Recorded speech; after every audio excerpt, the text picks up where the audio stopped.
Bismillahirrahmanirrahim. Assalamualaikum warahmatullahi wabarakatuh.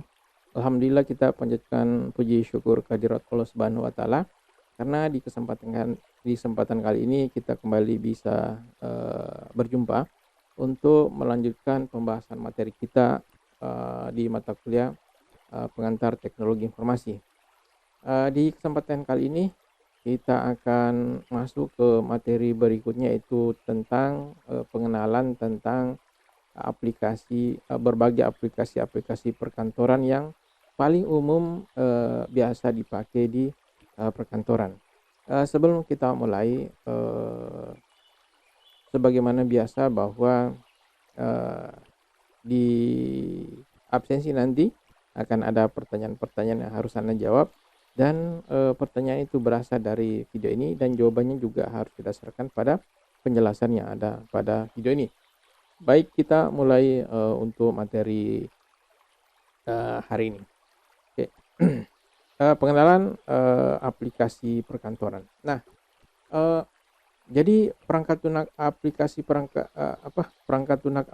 perkantoran atau kadang juga disebut sebagai perangkat lunak produksi ya, yaitu perangkat lunak yang secara umum dipakai untuk proses produksi atau proses untuk menghasilkan sesuatu dokumen yang dibutuhkan pada organisasi, pada perorangan ataupun perkantoran. Dokumen-dokumen tersebut biasanya untuk keperluan administrasi. Nah, perangkat lunak ini merupakan perangkat lunak yang umum ya, jadi general purpose. Kalau Anda pernah mendengar itu, ada special purpose dan general purpose. Maka perangkat lunak perkantoran ini adalah termasuk di dalam general purpose application. Jadi digunakan secara umum dan dibuat juga secara umum, tidak dibuat secara khusus untuk suatu industri tertentu, tetapi aplikasi yang dibuat secara umum untuk dipakai untuk membuat berbagai keperluan yang ada di kantor maupun secara perorangan. Nah, perangkat lunak ini banyak dipakai ya, banyak dibutuhkan karena fungsinya yang sangat luas ya, dan dibutuhkan oleh semua instansi, baik itu untuk pembuatan surat, pembuatan dokumen, pembuatan tabel ya, tabel misalnya gaji, kemudian untuk melakukan presentasi seperti yang saya lakukan saat ini. Nah, eee, untuk lebih jelasnya ya, sekarang kita masuk saja di contoh bagaimana eee contoh dari aplikasi perkantoran. Di sini akan saya berikan 3 buah contoh produk. Bukan berarti bahwa tidak ada lagi selain ini. Sesungguhnya aplikasi perkantoran itu banyak, dan namun pada kesempatan kali ini saya akan memberikan contoh 3 buah aplikasi. Yang pertama, aplikasi yang dibuat oleh Microsoft ya. Biasanya kita sebut dengan Microsoft Office ya. Nah, Microsoft Office ini adalah aplikasi perkantoran yang dibuat oleh Microsoft Corporation. Nah, di dalam satu bundle aplikasi Microsoft Office ini ada beberapa, eee, bolehlah kita namakan sebagai sub aplikasi, yaitu misalnya Microsoft Word, kemudian Microsoft Excel, Microsoft PowerPoint. Ya, itu yang paling sering dipakai di dalam bundling di dalam paket Microsoft Office ini. Microsoft Word dipakai untuk membuat dokumen-dokumen sehari-hari seperti surat, ya itu yang paling umum, kemudian naskah-naskah, dokumen yang lainnya, laporan, bentuk-bentuk laporan. Termasuk nanti juga kalau misalnya Anda membuat tugas-tugas, mungkin laporan praktikum, laporan kerja praktek, laporan penelitian, kemudian tugas akhir, semuanya menggunakan Microsoft Word. Nah, untuk Microsoft Word, ini mungkin saya berikan contoh sebagai tampilan. Ya, ini adalah tampilan dari Microsoft Word dengan berbagai macam ikon-ikon eee, yang kita bisa mengerti maksud daripada ikon-ikon ini ya. Kemudian ini adalah menu-menunya, menu-menu dari Microsoft Word. Kemudian di sini kalau kita lihat insert di sini ada, kalau dulu ya dia ada namanya submenu. Jadi kalau kita klik insert itu ada lagi eee, submenu yang muncul ke bawah sebagai bagian dari menu insert ya. Kemudian selain Microsoft Word tentu ada Microsoft PowerPoint seperti yang kita pakai saat ini untuk apa, membuat PowerPoint sebagai bahan persentase saya kepada Anda, ya. Kemudian selanjutnya selain Microsoft PowerPoint ada juga tentu Microsoft Excel. Oh ya, Microsoft PowerPoint itu dipakai untuk melakukan presentase. Di dalam Microsoft PowerPoint ini selain menampilkan teks ya, selain menampilkan teks, kita juga bisa menampilkan berbagai grafis ya, infografis yang seperti misalnya ini ya, ini adalah contoh infografis yang kita bisa pakai di Microsoft PowerPoint.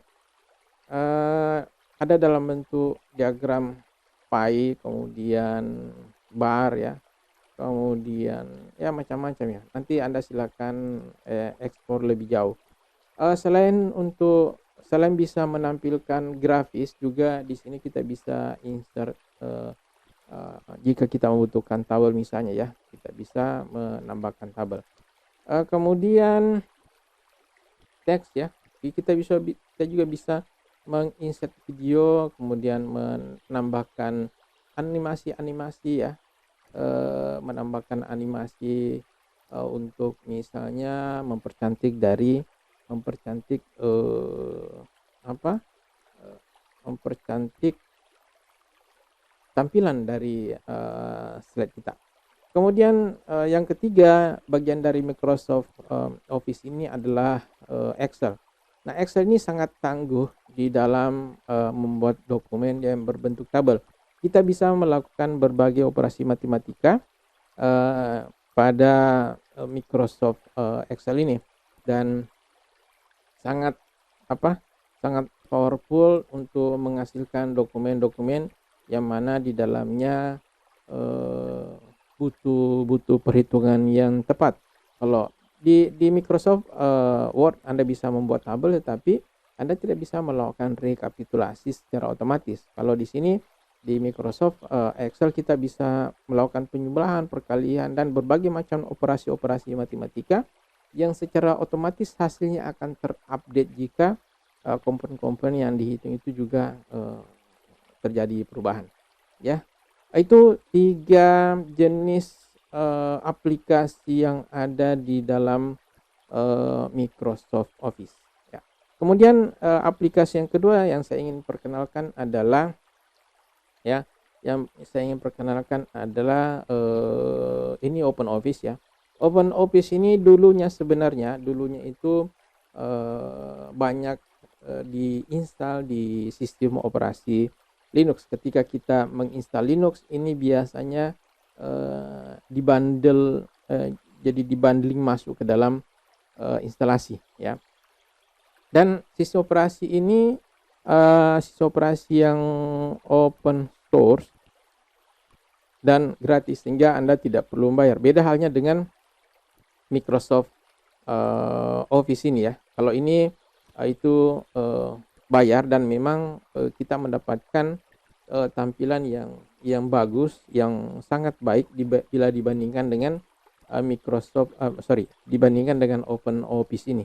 Ini barusan saya download tadi ya, Open Office ini untuk melihat ini ya. Ini tadi saya download dari sini Open Office, dan ini merupakan aplikasi yang gratis sehingga Anda bisa mendownloadnya dengan dengan bebas. Kemudian Anda bisa melakukan instalasi dengan mudah tanpa perlu melakukan pembayaran.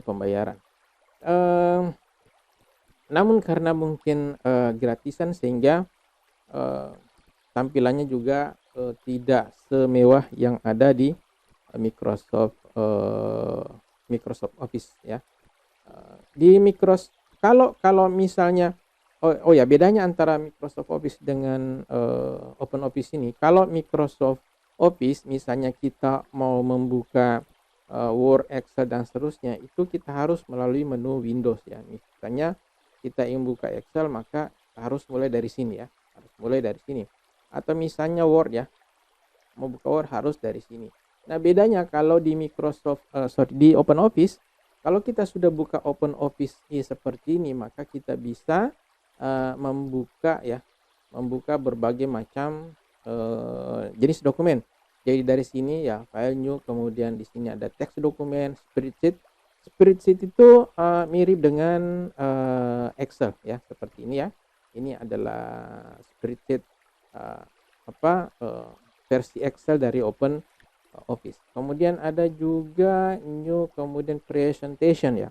Uh, itu untuk membuat uh, apa PowerPoint ya. Membuat presentasi yang sama dengan PowerPoint. Ya, seperti ini misalnya ya.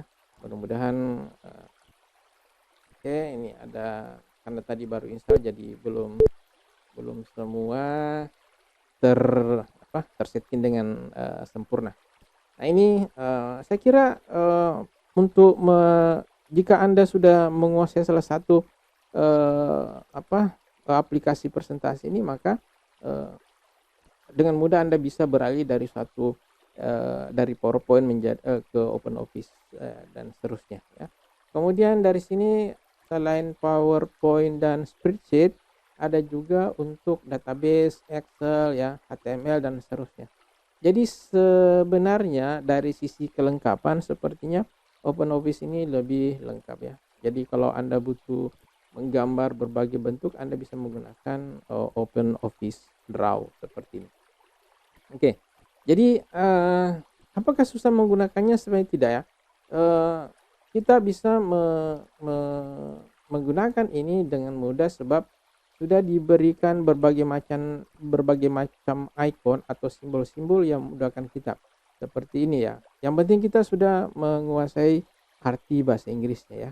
Misalnya insert berarti kita sisipkan di dalam dokumen tersebut. Misalnya shape berarti bentuk, kita klik di sini untuk mengambil bentuk yang kita inginkan ya. Misalnya saya ingin menggambar bentuk bentuk tanda panah misalnya ya, tinggal seperti ini, klik kemudian kita bentuk seperti itu. Kalau ada perubahan bentuk misalnya ininya ya, kita bisa ubah-ubah, atau misalnya kita bisa putar misalnya ya, putar dan seterusnya ya. Ini dengan mudah, tinggal kita latihan saja untuk menggunakannya.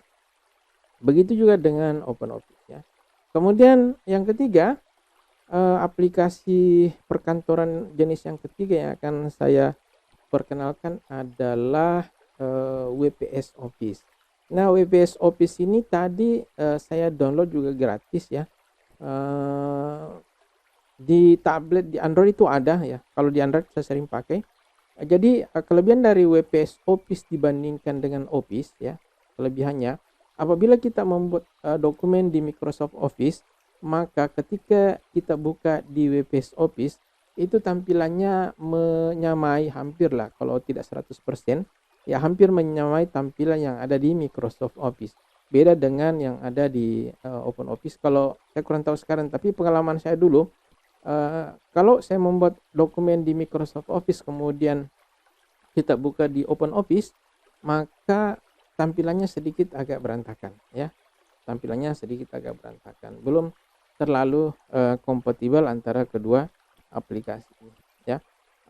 Oleh karena itu kalau menurut pengalaman tadi, ini kan saya download dan belum ada permintaan bayar. Saya kurang tahu apakah nanti ada lisensi yang harus dibayar, tetapi sampai saat ini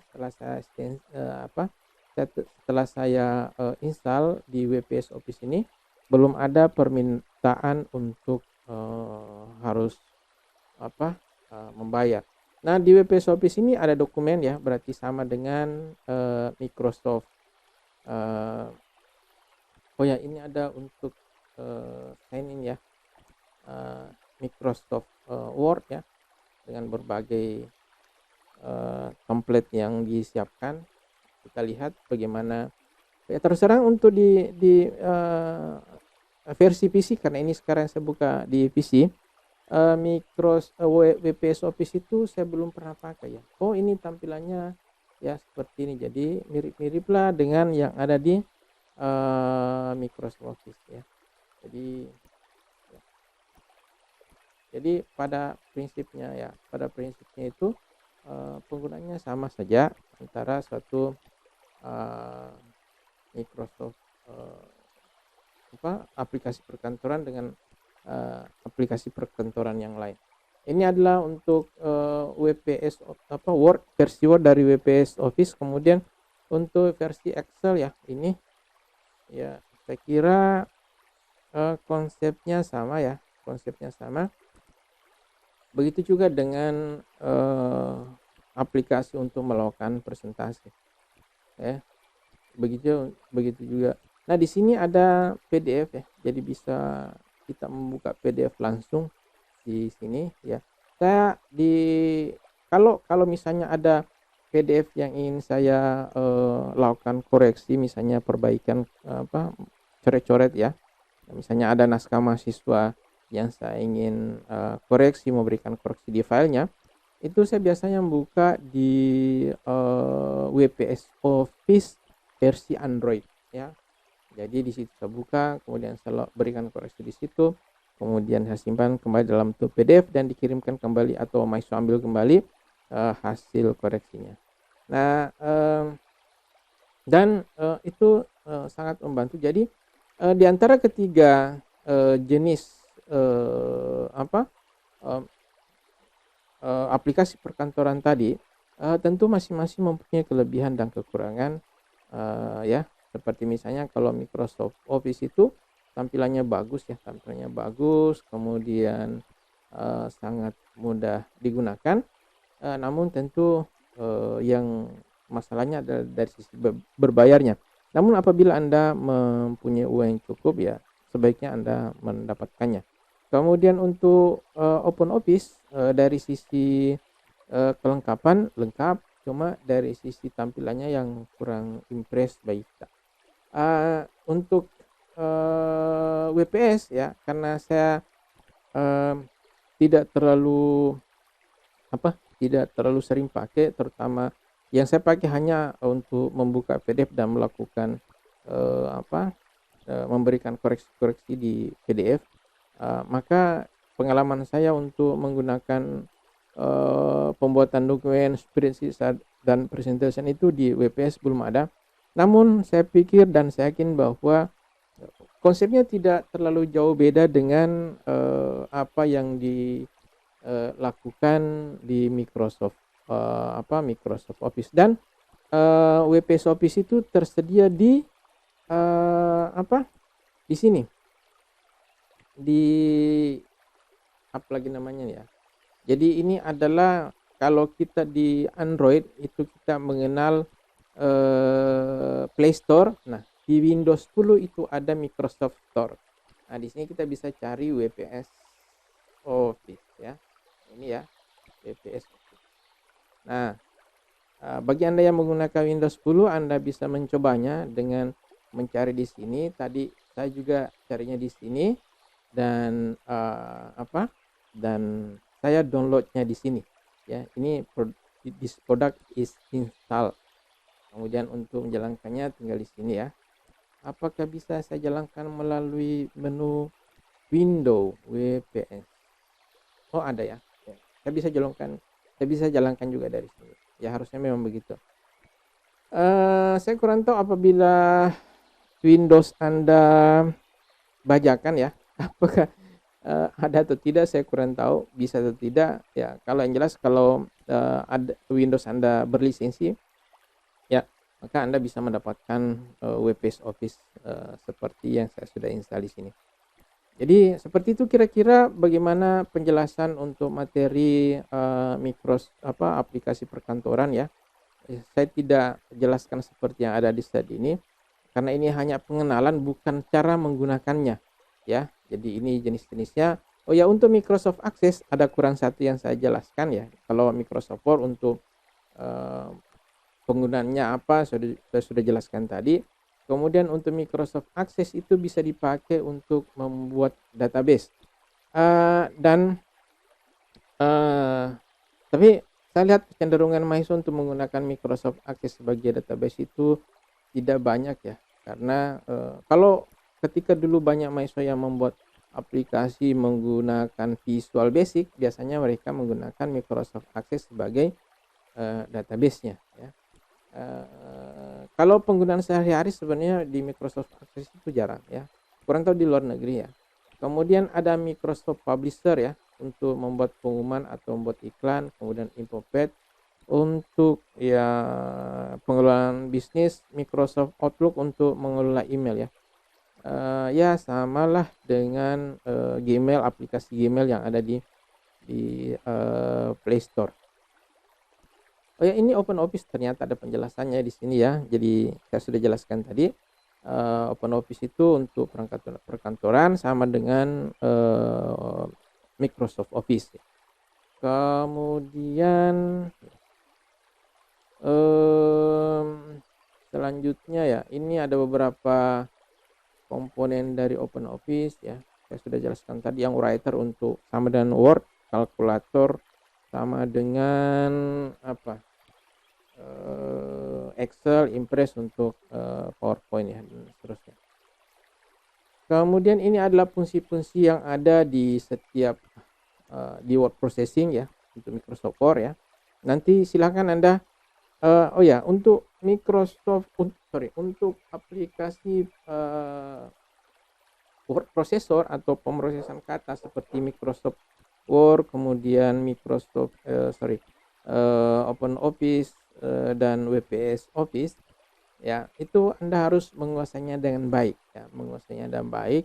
Tidak ada pelajaran khusus di teknik informatika bagaimana cara menggunakan Microsoft Word, Microsoft Excel, tidak ada. Itu harus dipelajari secara mandiri ya. Jadi sekali lagi sebagaimana yang saya sampaikan dahulu sekali bahwa di teknik informatika tidak ada mata kuliah untuk mempelajari bagaimana cara menggunakan komputer. Ya, tidak ada ya. Oleh karena itu harus Anda belajar mandiri. Ya, ini adalah fungsi-fungsi yang ada di Microsoft Word ya, bullet numbering nanti ya. Kemudian ada tabel ya, silakan pelajari sendiri nanti ya. Oke, saya kira itu untuk materi pengenalan aplikasi perkantoran ya. Saya tidak menjelaskan bagaimana cara menggunakannya karena ini judulnya adalah pengenalan aplikasi perkantoran. Jadi saya memperkenalkan beberapa pilihan yang Anda bisa pakai untuk menjalankan aktivitas Anda misalnya nanti di kantor. Bisa menggunakan aplikasi Microsoft Office jika Anda mempunyai uang, yang mana di dalamnya itu sudah include ada Microsoft Word, Microsoft Excel, PowerPoint, Access, InfoPad, kemudian beberapa tambahan lainnya. Atau kalau Anda ingin menggunakan yang open source, misalnya Anda bisa menggunakan Open Office atau bisa juga menggunakan WPS Office ya. Ya, oke, saya kira itu untuk pertemuan kali ini. Jangan lupa mengisi absensi dengan menjawab pertanyaan-pertanyaan berdasarkan penjelasan yang saya sudah berikan tadi pada pertemuan kali ini. Saya kira demikian untuk pertemuan kali ini. Mudah-mudahan bisa dimengerti. Senantiasa Anda harus jaga diri, jaga jarak, pakai masker, dan senantiasa cuci tangan. Wassalamualaikum warahmatullahi wabarakatuh.